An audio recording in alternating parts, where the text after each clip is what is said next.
শকুনেরা দেশ দখল করেছে, তাদের দখল থেকে রক্ষা পেতে নিজেদের শৃঙ্খল থাকতে হবে। আমাদের দলের প্রধানকে কিভাবে দেশে আনা যায় সেজন্য সবার মধ্যে ঐক্য, সততা ও সাহসের জায়গাটা থাকতে হবে।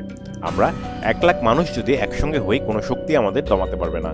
ওয়ার্ডে ওয়ার্ডে নিজের অবস্থান তৈরি করতে পারলে সারা দেশে অবস্থান হয়ে যাবে। গাজীপুরের সাবেক মেয়র জাহাঙ্গীরের একটি অডিও রেকর্ড সম্প্রতি সোশ্যাল মিডিয়ায় ভাইরাল হয়েছে, যেখানে তিনি শেখ হাসিনাকে ফেরাতে সারা দেশে ওয়ার্ড পর্যায়ে অরাগতা তৈরির বিষয়ে দিয়েছেন গোপন নির্দেশনা। এদিকে যান্ত্রিক শহরের বুকে প্রতিনিয়ত চলছে হাসিনাকে ফেরানোর গোপন বৈঠক। প্রশাসন থেকে বিভিন্ন দপ্তরে থেকে যাওয়া হাসিনার দালালরা কষছে নির্বাচনের আগেই হাসিনাকে দেশে ফিরিয়ে আনার ছক।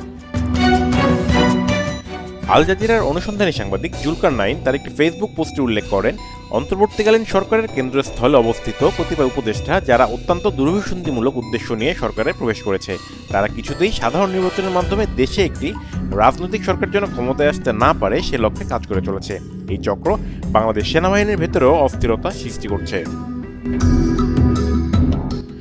সরকারের বাইরে থাকা এই চক্রের কয়েকজন অনুঘটকের নাম তিনি আগেও বেশ কয়েকবার উল্লেখ করেছেন। যদি অনতিবিলম্বে এদের বিষয়ে ব্যবস্থা গ্রহণ করা না হয়, তাহলে বাংলাদেশের সার্বভৌমত্ব হুমকির সম্মুখীন হবে। এই চক্রের সদস্যরা প্রধান উপদেষ্টাকে নেতিবাচকভাবে প্রভাবিত করেছেন। যথাসময়ে নির্বাচন অনুষ্ঠিত না হলে ডক্টর ইউনূসও তার পদটি ত্যাগ করবেন, আর সেই সুযোগে তার পদটি বাগিয়ে নিতে সচেষ্ট রয়েছে এই চক্র। সেই লক্ষ্যে তাদের পছন্দের একজনকে কিছুদিন আগেই ক্যাবিনেটে নেওয়া হয়েছে।